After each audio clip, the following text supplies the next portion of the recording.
Good morning, everyone. Thank you, Hani. Thank you, Pratima, for setting the stage. So, um, we've got an extremely experienced panel from some of the best international brands and domestic brands, and you know, a legacy business like Cremica, which is transforming with Zoet, with Sana. So, before I jump on and ask my few questions to the panel, I would like each one of you to give a brief introduction and also give us a sense of how you foresee uh, next couple of years of coffee and tea, not just from an Indian standpoint. I mean, with Ranjit, we could probably look at global or Asian standpoint. I think barista is also now expanding overseas. So from that perspective, if you can set the course. So, World of Coffee first. Thank you, everybody, for being here and listening to us. My journey with coffee started way back 2002, and it started with this man. What he's doing today. So now, at that time, 2002, per capita consumption coffee was about 8 grams, out of which majority was soluble coffee or instant coffee, as we call it.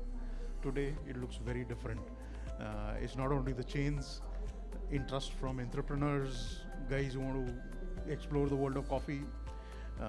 The way plantations functions have changed, the way the curing works happen, that's changed. So there's been a sea of change in the world of coffee. We saw the stats, it's a category which is going to continue to grow. But equally important is what's happening on the scene of tea. The chains coming up, the individual expressions of tea that are coming up in our country.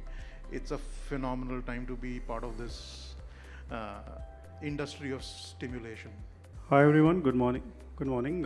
Thanks Ranjit, thanks Sachin for a warm introduction. From a industry standpoint, there are many players who have jumped on the bandwagon in the last 10 years on the coffee opportunity, especially. We started our journey way back in 2000. Still the most active coffee chain in India. We are now the largest homegrown coffee chain with about 480 stores in India, and including Sri Lanka. As Sachin rightly said, we are also looking at expanding globally.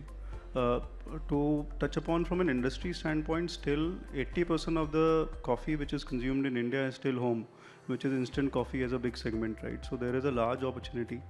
I think in the initial inaugural there was a touch upon that we are moving towards a 7,000 crore. But out of that, if you were to see the good mood point here is that the way the network and the way the growth in the industry is, which is what is helping all the other players to also jump into this overall kitty from a growth perspective. And we see coffee just not being an idea or opportunity for today to engage with people. It has become a place to really connect on lot many mood points, be working from Café. So there are many mood points which has evolved, which is also helping the overall industry from a business standpoint, be it tea or be it coffee. And that's where we see that not only the international, local, there are many maybe city specific cafe chains which have also come, which are doing fairly good. So that's where I see that there is a lot of growth which this industry will see in the last in the next 10 years. I see that there would be a big transformation on this industry. Hi, I'm Sana. I run Zoot, which is a part of Cremica. What we really do is frozen desserts and bakery, and we work a lot with coffee chains. And actually, that kind of started organically for our brand when a lot of big international chains, like some of the ones here, approached us, and we started making very high quality bakery and dessert for them. And what I realized is, like you rightly said, there's so much opportunity. There's a lot of small chains.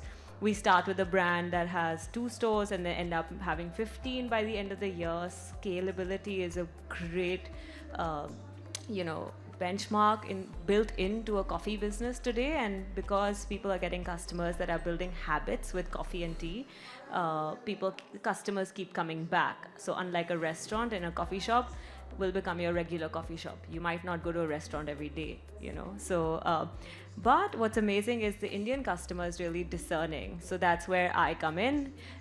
We create beautiful desserts, beautiful food. It's available at scale. We've worked with brands across the country. And what's happening now is that the customer wants dessert and food with their coffee that is of the same quality as the coffee they're having, that doesn't have additives, that doesn't have preservatives, that tastes fresh, looks appealing. And so that's where Zoot came in, and we started doing that 2 years ago, and it's grown exponentially, and I'm excited to be on this panel. Thank you. Thank you, panel. So I'm going to start first with you, Sana. So, each time I meet your dad, he only speaks about your business. And, so what got you started, and, where do you see the food integration with cafes? And ladies and gentlemen, we're going to focus in this panel more on the front end, which is the cafe side of the business. Like Rajat has said, that it's a broad business. I'm not covering the farm to sip kind of space. I'm only looking at the retail and the front end. So from that point of view, Sana, give us a sense as to what kind of innovation you're doing, whom all are you working with, and how the space is evolving from a consumption point of view. I'm looking at that. Yeah. So over the last 2 years, we have worked with a lot of brands. I'll just start there. Many that you might have visited. We've done some work with Starbucks. We do work with Tim Hortons. We do work with Pret a Manger. Many hotels, many other smaller cafes that have 10, 15 outlets like that. And of course, our new exciting customer, Coffee Bean and Tea Leaf. We're very excited to work with them. What I've realized is brands that come to us want a higher quality product. So there are a few people in the market that are doing frozen bakery and frozen desserts, and the kind of innovation that we're coming up with is we're doing cakes that are entirely decorated, that are beautiful, that go from freezer to shelf. We're doing dessert cups. We're doing all butter croissant and bakery range, really high quality sourdough breads, really high quality ciabatta breads, things that will be used in the cafe. And we're also creating solutions for cafes to grow at scale, where they don't have to have 10 different vendors for their food range. Scalability is only possible if your customer has the same experience consistently at every outlet. So that's where we come in on the innovation side piece. The most innovative thing that we're doing is that everything is fresh. I want to make products I want to eat. I don't want to give you something that looks like it was expired the minute it hits the shelf. So what we realize is brands that come to us, they really value quality. People in India are willing to pay 5, 6 rupees, 10 rupees more for food that is, good for you, delicious, is not made with artificial ingredients. That's an incredible shift I've seen in the industry from the consumer standpoint. Great. So I'm going to come to Ranjit now. So Ranjit, you're the newest customer, it seems, for Sana. But how's over the years? I mean, you've been part of barista and almost 2 decades of experience. So give us a sense how the customer has evolved and what kind of product innovation we are seeing in the cafe business. How has the consumer changed?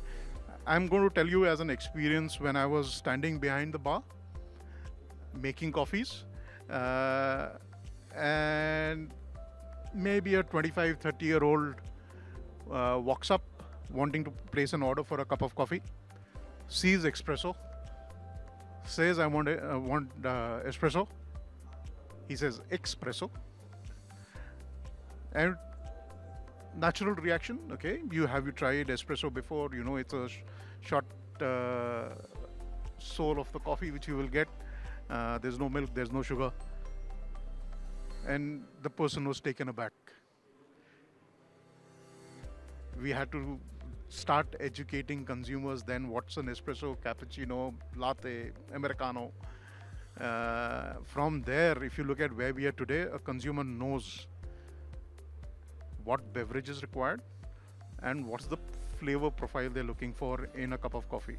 It's a huge change which has happened in the past about 20 years. You look at a consumer today placing an order, they immediately know what they want. They pick cafes because of the profile of the coffee they're serving today. People have not only loyalties towards brand, but also have loyalties towards plantations and origins of coffee. So that sea of change has already happened, at least in the top 10 cities of our country. Is it going to the next 10 cities in our country? Yes, it's going to go there. That's the natural progression. So, Rajat, you want to add something, and also I want to understand how many cities are you operating in, and how are you seeing the tier 2, tier 3 operating? See, today we have the largest network in India. We are about 160 plus cities now. And to add to what Ranjit said, the actual consumption today beyond the major metros has really shifted onto the tier 2, tier 3 towns. And that's where we're seeing a large penetration of growth for us as a brand. In the last 4 or 5 years of our journey, almost 60% of our growth would have come from these tier 2, tier 3 towns. And when we say tier 2, tier 3 towns, it's not that they are any average in terms of their might to spend, their understanding of the product, or their the penetration and the kind of numbers we do. The numbers are pretty much reflective of what we do in terms of numbers at the metro level. So there is a deepening demand which is actually shifting beyond the metros. There is, thanks to all the digital infrastructure which has got created, which is why there is so much of learning, and now people are well traveled, they understand what they are drinking, what they are consuming, and which is why to add to what Ranjit also said, that from an espresso today, for people coming and asking from cold brews to nitro brews, all that is something which has become order of the day. Not only in metros, we are seeing these phenomena in beyond metros, and that is something which is heartening to see, the kind of learning which is already available, and which is what is helping the brands like us to really penetrate further in our agenda of growth. So, from a format, do you have different formats for smaller towns or tier 2, tier 3? And you're saying that the price points are absolutely similar, or there's a this slight bit of variation there? See, at a price point level, there is no major variation, 5-10%, which is pretty much like a cost of living adjustment from a city appetite, but not that there is a significant change from what price you pay at a metro versus a non-metro. So those pricing parities are pretty much similar, but that also reflects on the cost of sourcing. The cost of sourcing, especially the manpower, is cheaper. So from a commercial standpoint, those advantages we have passed on to the consumer. Understood.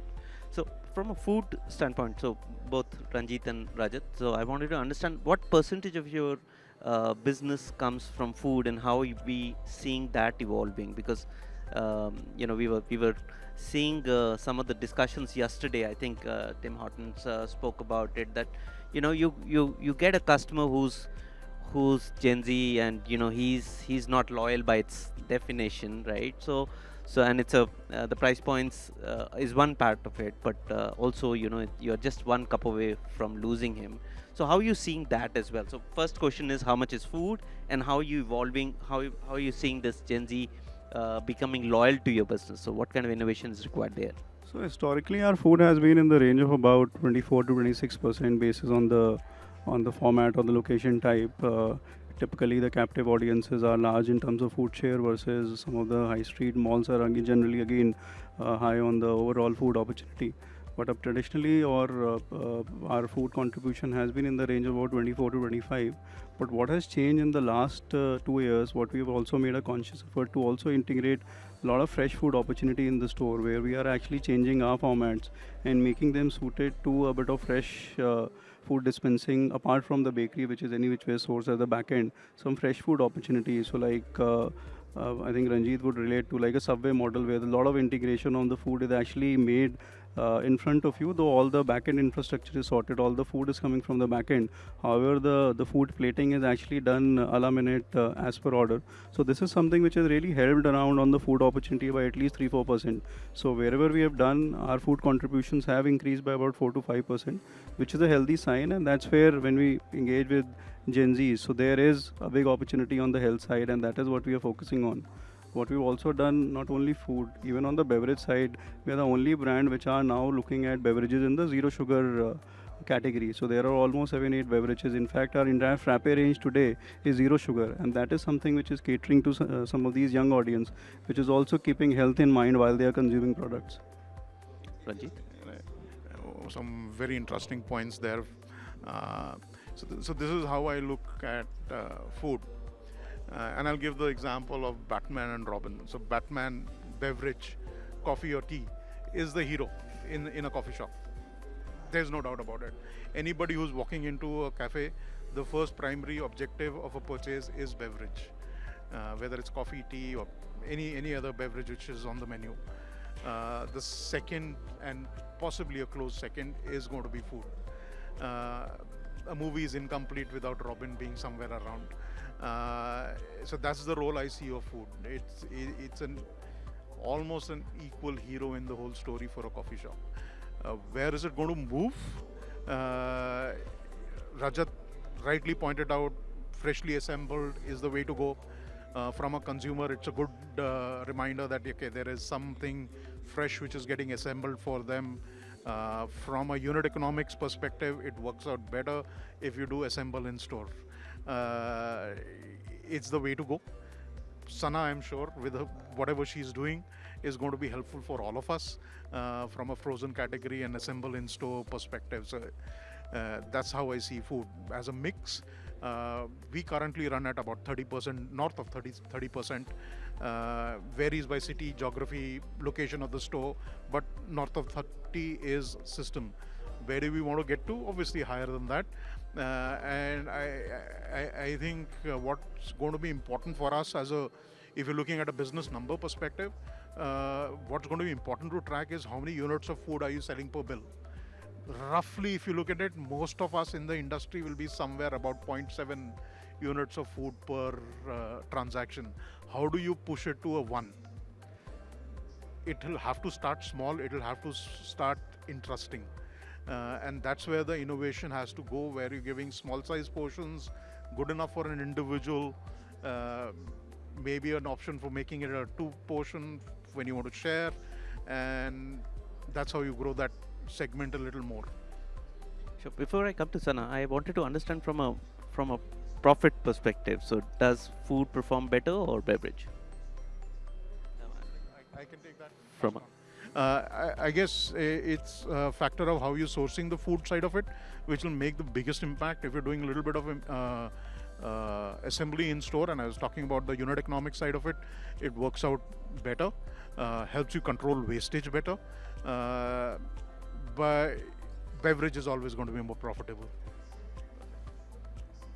Also, add to it what Ranjit said, see, food has become the soul of any eatery you go today, and that really helps you to build the check size. So we need to look at how the absolute margins pan out versus looking at what is the margin per product. I think the absolute realization when you sell food is much more, and that's what actually keep you ticking, and which is why there's a big focus at every level across all the brands to really push on the food agenda, and which is why a lot of back-end suppliers which are into frozen etc are becoming very critical. Very interesting. So, Sana, when you approach a company like Ranjit's, what's your pitch, and how do you create differentiation in their business, what they are from a food standpoint, and also as an extension, I mean, give us some live examples of how the business has evolved with your support. So this is a very interesting point. The first thing I want to kind of draw us back to is coffee is always going to be the heart of a coffee shop, and it's always going to be the more profitable product. Anybody who's made a beverage understands that.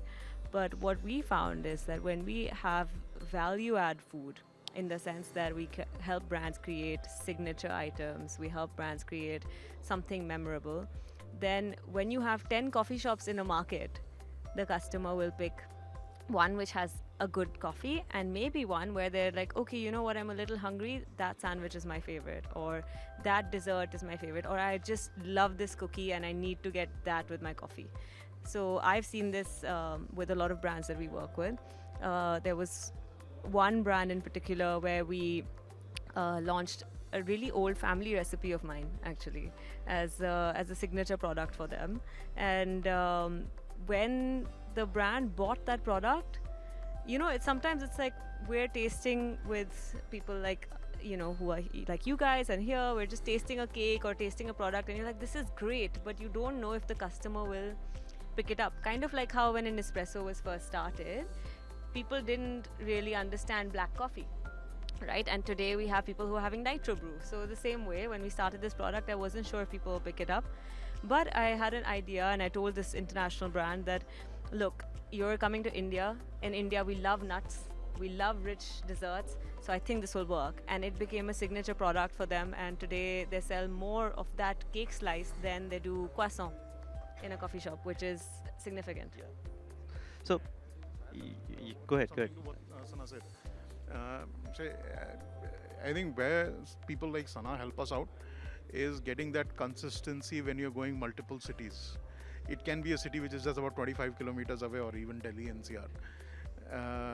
Getting consistent supplies of a product is the biggest speed breaker that you have to cross over Absolutely. into, and that's where somebody like Asana comes handy in delivering a consistent product across all cafes.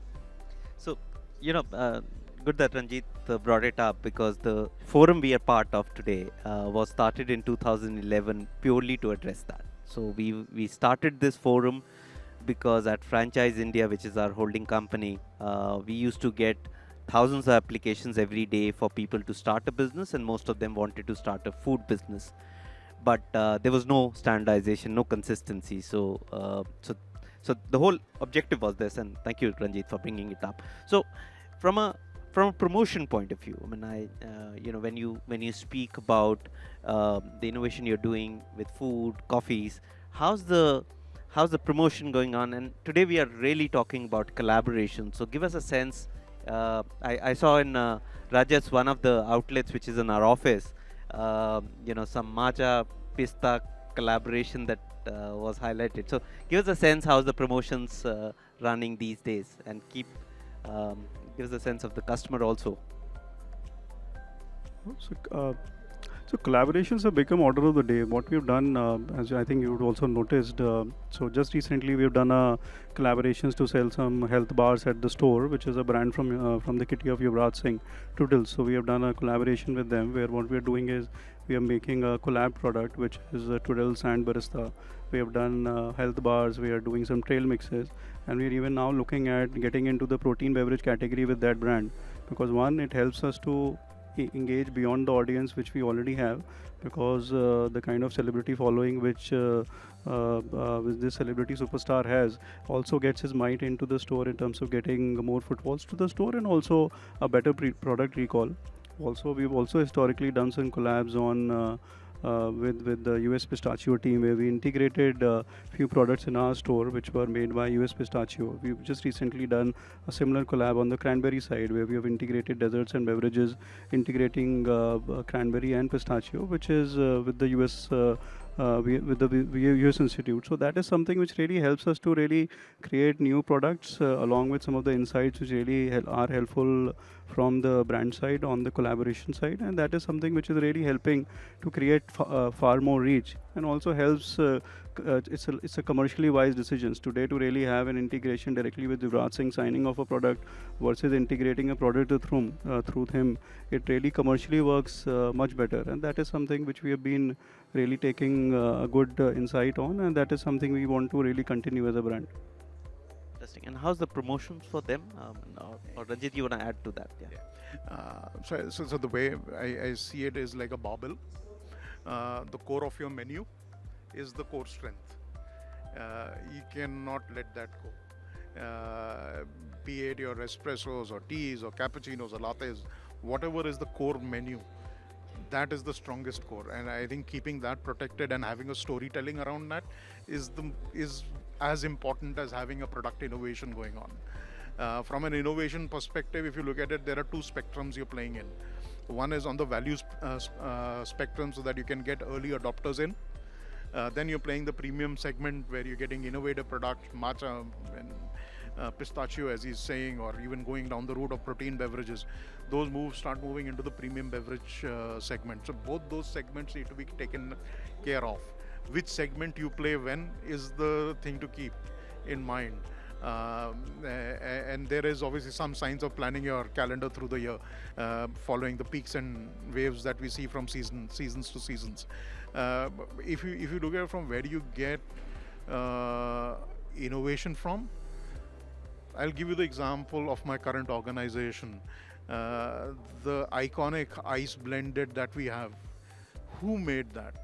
It was a barista working behind the bar, She one day in 1987 started mixing a protein she was consuming for managing her health into the ice blended.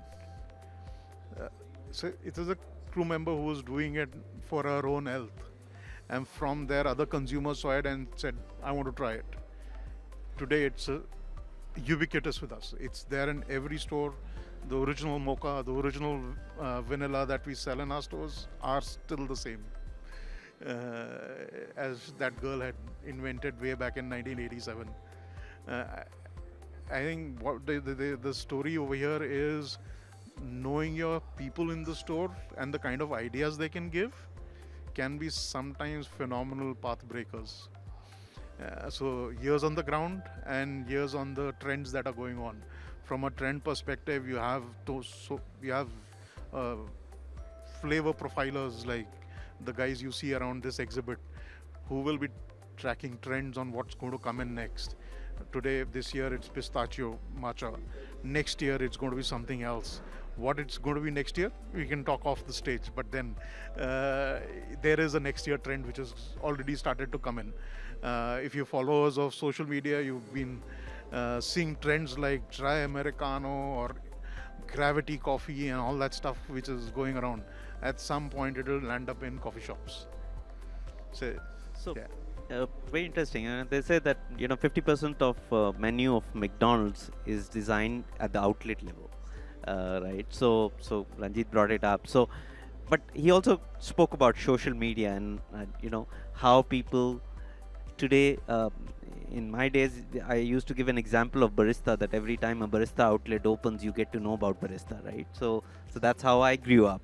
But today is not the case. Today, a customer is very discerning. He wants to know before he enters in a store what I'm gonna order, and at half of the time he's educating our baristas that how he wants his coffee or what he wants. So any one of you, maybe Sanat, you're youngest amongst us, so give us a sense how the customer today educates himself or herself before he enters a cafe.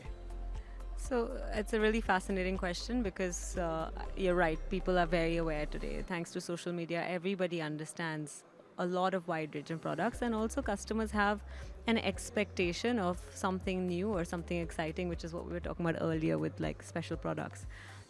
One of the experiences I've had is when we first started out, coffee-based dessert, tiramisu, was not commonly known. This is about 8 years ago.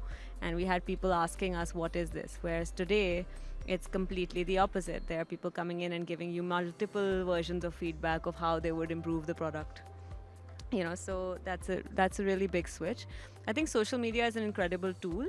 And also, that's really where a brand like ours comes in. We have a pulse on what a lot of brands are doing and what is performing well for a lot of brands, because of course the orders we get are reflecting that. So we understand that what flavor profiles the Indian customer actually genuinely gravitates towards. Like, you might have a matcha dessert on the menu for a particular brand, but actually they're selling chocolate. That's where the sales are. So could we innovate something that ties the two together, or kind of just focuses more on chocolate for the next season? One of the products we did last year, which was an innovation product of a social media kind of trend, was a pinwheel, decorated pinwheel croissant for this one brand, where we delivered it to 500 locations, for a couple of months as an LTO. And that was very fascinating to see, because that was such a social media trendy product. It was, of course, for us, anything that leaves our building will be exceptionally tasty, I can guarantee you that. But it was pink and pretty and something that that people wanted to take a photograph of, and that sells. I'm not on Instagram, but I think there's a whole bunch of Instagram food which is going on. Yeah. So, and every time I speak to your dad, I mean, he says with subject to approval of Sana, we're gonna be franchising, and so and Yeah. he speaks about marketing. So, Yeah. Rajat, how's marketing evolved over the time? Today, the marketing aspects of business have completely changed from traditional marketing in terms of flyering, paper inserts, and looking at newspaper ads. But if you were to look at today, it's more to look at how do you really announce the brand digitally, and that's what has become order of the day. 60-70% of your spends today are going on digitally integrating your brands on the right channels. And when I say right channels, it's not only about Instagram, Facebook. Today, even if you are available on channels like aggregators, which are Zomato, Dine, exact or Zomatos, etc. That is also a certain way of looking at not only placing your product but also a healthy branding for your product, and that is something which has really changed. And to be honest, today the pulse of what the market needs is something which is available on the social network, and you have to really be very active today as a brand to really look at innovation. And to be honest, over the last 3-4 years, what we have realized is that some of the smaller brands are doing much more active NPD, because it's for them, it's like that one store where they need to create that product. And that is something which is a big learning for all of us as a brand, to really take some learnings of those products and really look at that how can we create a large universe of those products. And that is where I think there's a lot of learning coming from. So Ranjit, Apna, I was in a Nestle office a couple of weeks back, and at around 3:34, I saw a lot of chayos and baristas and delivery coming, and particularly being a Nestle outlet office, I was quite surprised. I said, "Do you still maintain that you can't have a competitor entering in your building?" But they said that that's changed. So how much delivery is coming? And I'm quite surprised that tea, coffee is now a delivery opportunity. People get it for after 30 minutes. Yeah, so there are two things which come out of that story. One, there is a day part, 3 o'clock, which you said. And we see that in our businesses also, that when it comes to coffee, tea, there are certain day part segments where it's an important tool to have delivery around. Unfortunately, beverages or hot freshly made beverages or cold freshly made beverages don't travel well. So you have to be very selective about where you're delivering, because ultimately all of us, our objective is to get that beverage the way it is intended to be in a restaurant or a cafe. So one, the packaging solution has to be there. That has to be the focus. It is a segment which will grow. My guesstimate says today we are possibly sitting somewhere about 12-13 odd percent. It's a segment which should easily be touching around 20-25%. So you're saying delivery is about 10 to 15%? Yeah, it should be in that bracket generally For for you the guys? industry. Yes, for us it's slightly lower because we have not gone down that route wholeheartedly. Is it something we want to do it? But for us, what's more important is getting that product experience to the door. So packaging innovation is happening something in the background. So actually, I was just going to add to that.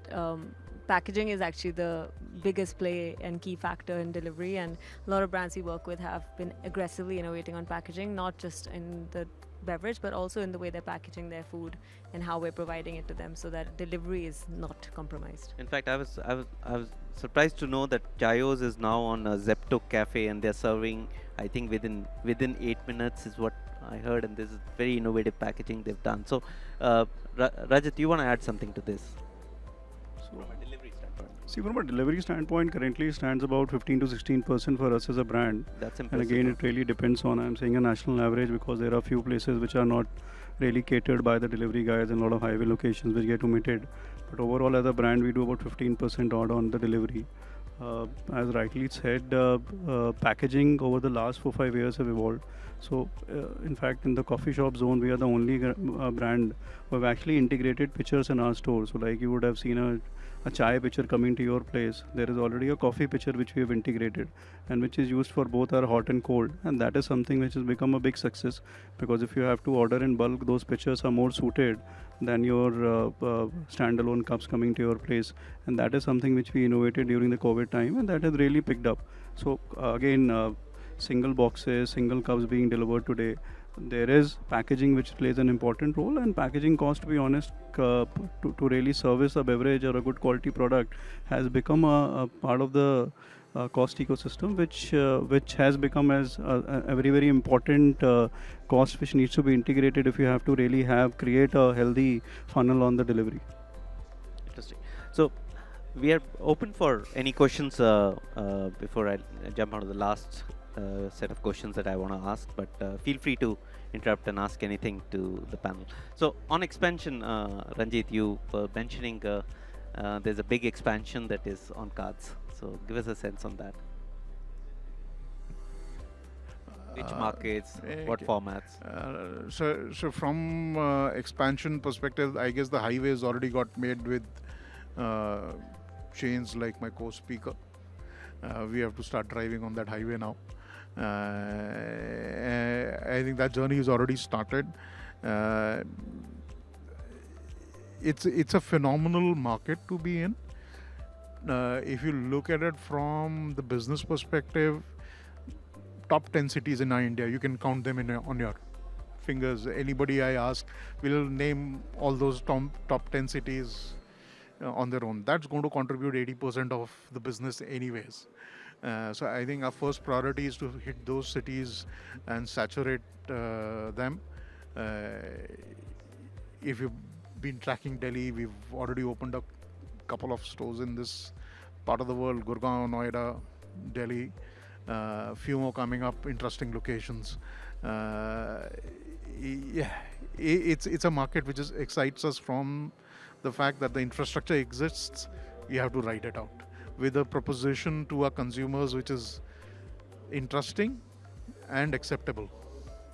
Say if you go to the cafes which we have around, you will see some interesting stuff happening, including alternate methods of consuming coffee, be it cold brew, coffee, tea, pour overs, French press, or for that matter, you want a place for having your own private meeting or a workspace where you want to sit down and do some thought-provoking work.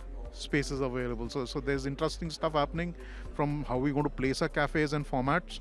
There will be cafes and formats which will be grab quickly, move out. There will be cafes where space is provided for creative thoughts. So Rajat, what's the plan? Next plan? I was with another Rajat who heads Third Wave last week, and he was talking about Lukin and what China has done, and some of the markets have set the path. You know, you're ahead of that curve. So, what's the next benchmark for you?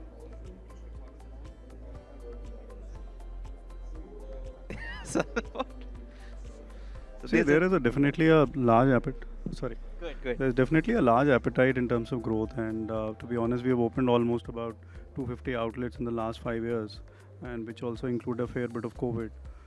Currently standing about 480, we are already the largest homegrown coffee chain from an India standpoint. Sri Lanka, one of the biggest markets for us, already operating about 60 odd outlets there, and we are in the next 2 months we'll be opening Maldives as well. So there is a definitive growth agenda in terms of how we are looking at capturing market, and basis the current run rate, including a bit of company owned as well as franchisee strategy, I'm sure 800 in the next 4 years is something is a good target to have as a brand, because we definitely open about 60-70 outlets a year. So we are very hopeful that we should be looking at about 800 stores as a benchmark for the next 4 years in terms of our network. So thank you. That's all the time we have, but one final word very quickly, maybe a couple of lines from each one of you. Just want to say thank you so much for having me on this panel, and looking forward to seeing how this industry grows into a mainstay in India. Thank you all for having us here, and look forward to other sessions of the day for a good learning experience. Thank you for listening to us and asking those questions. Like I said at the top of this gathering, it's an exciting time to be in the coffee and tea business. Find your mark and don't let go of that mark. Thank you for a wonderful panel, and it's a great start to the discussion. Like Pratima said, it's all about passion, patience, and purpose. And we really want you to block your dates for the next edition, which is in Bangalore next year. So thank you much, and let's continue with the day.